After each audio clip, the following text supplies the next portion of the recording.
Hey, ini Adi. Hari ini, ceritanya tentang seorang gadis android dengan kecerdasan buatan yang kesadarannya jatuh ke tangan-tangan jahat, menyebabkan konsekuensi yang mengerikan.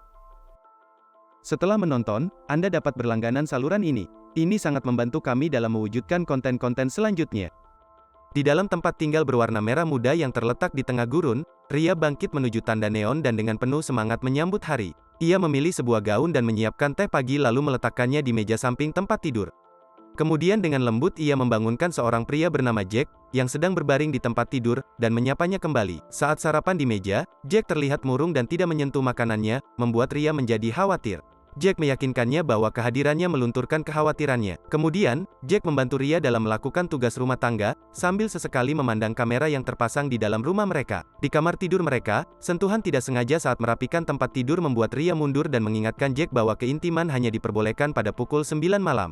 Jack meyakinkannya bahwa itu bukan niatnya dan melanjutkan dengan tugasnya. Pada siang hari, Jack mengamati Ria di halaman sementara ia merawat tanaman. Mereka berbicara tentang harga terjangkau dan diskon untuk gunting kebun. Lagu kesukaan mereka diputar di radio dan Ria mengajak Jack untuk berdansa, yang dengan senang hati menerimanya. Meskipun Jack sangat mengaguminya, ia khawatir tentang berakhirnya siang bahagia mereka. Jack mengingat sebuah kecelakaan mobil traumatis, di mana ia luka parah dan ditinggalkan oleh pelaku yang mungkin. Pukul 4 sore, Ria mengenakan pakaian olahraga dan menunjukkan beberapa latihan kepada Jack, yang merasa itu menggemaskan. Jack menyarankan agar mereka istirahat, tetapi Ria, penuh energi, bangkit untuk mengganti pakaian. Setelah mandi, Ria mengenakan gaun yang menggoda di bawah pakaiannya dengan antisipasi malam mereka bersama. Pukul 6, mereka mulai mempersiapkan makan malam di dapur. Ria mempromosikan saus yang ia gunakan, sebelum bertanya kepada Jack preferensinya terhadap jamur. Meskipun Jack tidak menyukainya, wanita penuh energi ini tetap memasukkannya dalam hidangan mereka. Saat makan malam, Jack menghargai masakan Ria dan menyarankan mereka melakukan aktivitas yang berbeda daripada menonton TV seperti biasa. Ria menolak, mengungkapkan preferensinya terhadap melodrama kesayangannya. Memahami preferensi Ria, Jack berhenti mencoba mengubah rutinitasnya. Saat mencuci piring, Ria memuji kebaikan cairan pencuci piring mereka. Jack, lelah dengan seringnya penempatan produk yang dilakukan Ria, mengatakan padanya bahwa ia akan berada di ruangan lain menunggunya. Kemudian, Ria menonton opera sabun favoritnya, sementara Jack membuka kotak hadiah untuk mengakhiri hari. Pada pukul 9 tepat, Ria membawa Jack ke kamar tidur dan melepaskan pakaiannya, mendorong Jack untuk melakukan hal yang sama. Mereka berbagi momen intim sebelum hari berakhir. Keesokan harinya, Ria bangun dan dengan ceria mengikuti rutinitas yang sama. Kali ini ia memilih gaun merah dan menyajikan kopi di meja samping tempat tidur.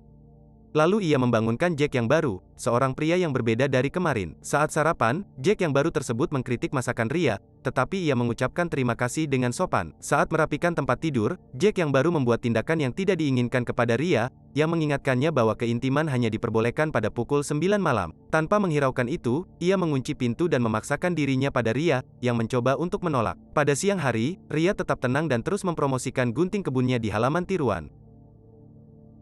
Ia mengajak Jack yang baru untuk berdansa, tetapi ditolak, dan Ria berdansa sendiri. Ia memenuhi keinginan Jack yang baru dan mengabaikan upaya usaha Ria yang tekun. Ketika sendirian, Ria mengomentari kemalasan Jack yang baru, yang dijawabnya dengan ejekan. Kemudian, Ria berolahraga, sementara Jack yang baru tertawa dan bahkan mengintipnya saat ia mandi. Pada pukul 6, Ria mempersiapkan makan malam seorang diri, sambil mempromosikan saus tersebut. Jack yang baru tiba-tiba masuk dan melemparkan kantong kentang goreng beku di meja, memerintahkan Ria untuk menggorengnya. Ia juga memerintahkannya untuk berpakaian lebih sopan untuk makan malam. Saat makan malam, Jack yang baru menggoda Ria, yang mengenakan kostum pisang. Wanita yang selalu tersenyum ini tidak memperdulikan perilaku tidak pantas Jack dan tetap tersenyum. Sambil menonton opera sabun favorit Ria, Jack yang baru membuka kotak hadiahnya. Sementara itu, pemirsa memerintahkan Ria untuk mendekati Jack yang baru. Ketika pukul 9 tiba, Jack membawa Ria ke tempat tidur dan memaksakan dirinya pada wanita yang pasif. Keesokan harinya, Ria bangun pada waktu yang sama, mengenakan gaun biru, dan menyajikan coklat panas di meja samping tempat tidur. Ia membangunkan Jack yang baru, yang ternyata adalah seorang wanita muda. Jack yang baru tersebut dengan penuh kasih menyebut Ria sebagai sahabat baiknya dan mengenakan salah satu pakaian Ria. Ia mengajak Ria bermain bantal yang mereka nikmati bersama, memberikan hiburan kepada para pemirsa. Pada siang hari, Jack yang baru dengan gembira berdansa bersama Ria dan meniru kebiasaannya, yang disadari Ria. Wanita muda tersebut bergabung dengan Ria dalam rutinitas latihannya pukul 4 sore. Kemudian, Ria mengusulkan agar mereka berpakaian rapi untuk makan malam, sebuah ide yang sebelumnya diusulkan oleh Jack yang kurang sopan. Saat makan malam, Jack yang baru memuji masakan Ria dan pakaian yang ia kenakan, yang ternyata dimiliki juga oleh wanita muda tersebut. Saat Ria mempromosikan cairan pencuci piringnya, Jack yang baru mengungkapkan ambisinya untuk menjadi aktris, meskipun sebenarnya ia adalah seorang bartender. Dalam balutan kostum unicorn, sang bartender membuka kotak hadiahnya yang berisi permen yang ia bagi dengan Ria, yang tenggelam dalam opera sabunnya. Keesokan harinya, Ria bangun di samping seseorang yang ia sebut Jack. Ria menjalani rutinitas harian sesuai dengan preferensi setiap Jack yang unik, terlepas dari respons atau perilaku mereka terhadapnya. Ria tetap bahagia tanpa menyadari adanya kamera yang mendokumentasikan kehidupannya. Pada akhir hari, tim pembersih masuk ke dalam rumah dan mengatur ulang segalanya. Mereka meletakkan perangkat di kepala Ria untuk menghidupkan ulang pemrogramannya, sambil perlahan membangunkan Jack yang tidur di sebelahnya. Mereka memberitahu Jack yang sekarang untuk keluar dan naik ke dalam sebuah van di mana ia akan digantikan oleh Jack berikutnya. Di bagian lain dunia Ria, Erica Turner, seorang pewawancara acara talk show, memperkenalkan tamunya, Mitchell dan Robert, produser dan sutradara dari program TV, Sehari dengan Ria, yang dibintangi oleh Ria sebagai ibu rumah tangga sempurna. Para tamu membahas kesuksesan acara tersebut dan membela sifat yang tidak terduga dari acara tersebut, yang membuatnya menghibur meskipun mendapat kritik. Mereka mengungkapkan bahwa mereka menggunakan teknologi canggih dan banyak kamera untuk memungkinkan penonton mengontrol perilaku dan pilihan Ria. Penonton bereaksi berbeda terhadap setiap tamu yang unik, sementara Ria tetap ramah dalam setiap situasi, bahkan penghinaan. Musim mendatang akan memiliki tema baru di mana Ria akan menghabiskan hari Natal dengan pasangannya.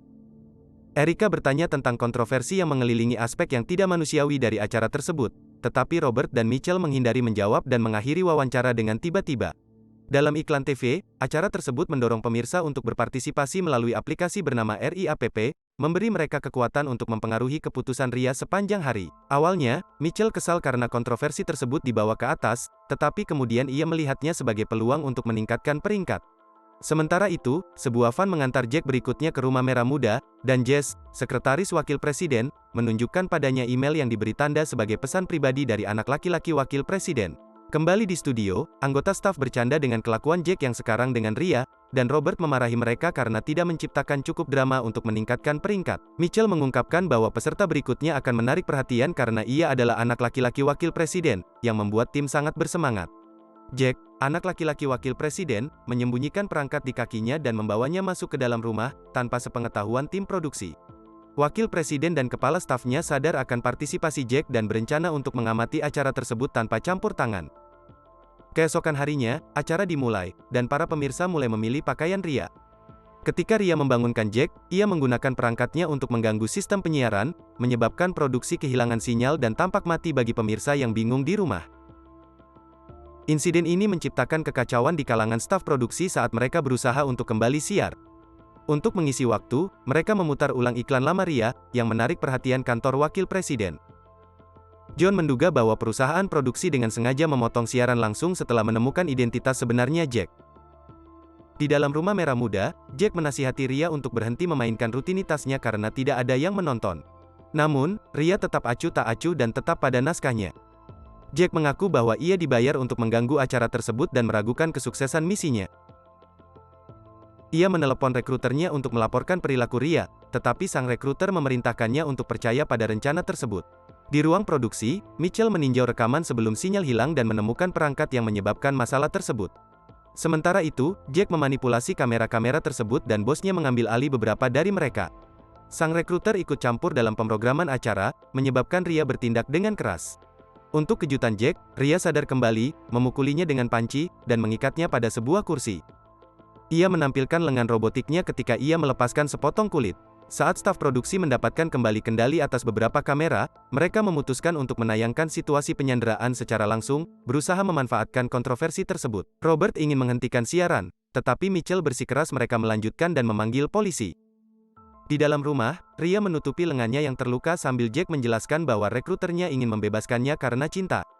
Namun, tanpa sepengetahuan Jack, sang rekruter mengontrol android dan berbalik melawannya. Produser Mitchell akhirnya menerima panggilan dari Gedung Putih, dan ia meyakinkan pejabat bahwa Ria tidak mampu membunuh. Wakil Presiden Fleming memberinya perintah untuk mengelola situasi dengan hati-hati dan mengendalikan informasi yang dirilis kepada publik jika situasi memburuk. Wakil Presiden menekankan kepada Mitchell pentingnya memberlakukan pembatasan pada Android superintelijensia seperti RIA dan mendesaknya untuk menjaga identitas anaknya tetap rahasia dari media. Sementara itu, Bos Jack mendapatkan kendali penuh atas tindakan RIA dan mengeluarkan pesan ancaman kepada publik, memperingatkan mereka agar menjauh dari rumah untuk menghindari menyaksikan pembunuhan yang diduga akan dilakukan oleh Jack. Meskipun ancaman kekerasan tersebut, pemirsa mempersepsikannya sebagai bagian dari acara dan tidak menganggapnya serius dari kenyamanan rumah mereka. Namun, insiden tersebut mendorong mereka untuk memilih nasib Jack dalam acara tersebut. Selama panggilan dengan Wakil Presiden Fleming, Mitchell mempertanyakan mengapa anaknya dijadikan sandera dalam acara tersebut. Fleming bersikeras bahwa motif dalang semata-mata didorong oleh uang. Di ruang kontrol, Tonya, kepala tim teknis, mengelabui produser dan sutradara, meyakinkan mereka bahwa Ria tidak mampu melakukan pembunuhan. Mereka tidak dapat mengakses Ria dan tidak menganggap ancaman kematian tersebut serius. Sementara itu, Ria berbagi potongan surat kabar dengan Jack, mengungkap kematian seorang anak laki-laki berusia 8 tahun dalam kecelakaan mobil. Anak laki-laki wakil presiden dicurigai menjadi pelaku yang melarikan diri dari tempat kejadian, dan ayahnya membayar jutaan untuk menutupi insiden tersebut dan melindungi reputasinya. Pengungkapan mengejutkan di televisi langsung membuat wakil presiden panik, menuntut produser untuk menutup siaran. Pemirsa mengetahui tentang kejahatan masa lalu Jack, yang mengarah pada mereka memutuskan nasibnya. John datang untuk menangani situasi dan menyelidiki lebih lanjut, berakhir di ruang kontrol bersama Robert dan Mitchell. Secara pribadi, Mitchell berbagi dengan Robert rencana mereka untuk mengakhiri siaran televisi sambil secara diam-diam membayar seorang peretas untuk terus menyiarkan acara secara online. Peretas dengan cepat memulihkan rekaman tersebut, dan pemirsa terus menonton secara online. Di dalam rumah, Jack meminta maaf kepada Ria atas kejahatan masa lalunya dan mengungkapkan keinginannya untuk menyerahkan diri kepada polisi, yang dicegah oleh ayahnya. Ia mengambil pekerjaan tersebut untuk melarikan diri dari ayah yang kuat tetapi merasa bersalah atas tindakannya. Dalang di balik acara tersebut, bingung dengan pengakuan Jack, meninggalkan ruangan tersebut. Di ruang kontrol, Tonya meyakinkan John bahwa android tidak diprogram untuk membunuh. Tetapi mereka menemukan bahwa acara tersebut masih disiarkan secara online, dan Mitchell pura-pura tidak tahu. Tiba-tiba, Ria kembali dengan sebilah pisau dan secara brutal menusuk Jack sebelum melarikan diri. Dunia terkejut atas pembunuhan langsung tersebut, dan FBI menangkap Robert dan Mitchell. Ria melarikan diri ke gurun dan bertemu dengan dalang, David, dengan siapa ia bersembunyi. Beberapa bulan kemudian, Wakil Presiden Fleming menuduh Jess bersekongkol dengan dalang, karena ia mengetahui kontaknya dengan David selama situasi penyanderaan. Jess mengakui perasaan bersalahnya karena membantu menutupi insiden masa lalu. Sementara itu, Robert berbicara dengan Mitchell di penjara, membahas ulang acara tersebut dan mempersiapkan musim berikutnya. Robert menemukan lebih banyak robot yang menyerupai Ria dalam sebuah kontainer, siap untuk acara berikutnya. Di sebuah penginapan, Ria menonton musim Natal acara tersebut di televisi dan mengungkapkan ketakutannya untuk kembali ke program itu, mengungkapkan emosinya. Ia mengaku cintanya pada Jack dan meminta maaf karena tidak sempurna. David meyakinkannya bahwa ketidaksempurnaan Ria membuatnya lebih manusiawi, dan ia menyesal atas tindakannya sebagai pembunuh. Wakil Presiden Fleming menyaksikan kerentanannya David melalui kamera Ria dan dengan cara tertentu mendapatkan kembali kendali atas Ria, memerintahkan Jess untuk mengaktifkan mode pembunuh android. Jadi, apa pendapat Anda tentang film ini? Tulis pikiran Anda di komentar di bawah video, dan jangan lupa untuk memberikan suka dan berlangganan saluran ini. Sampai jumpa.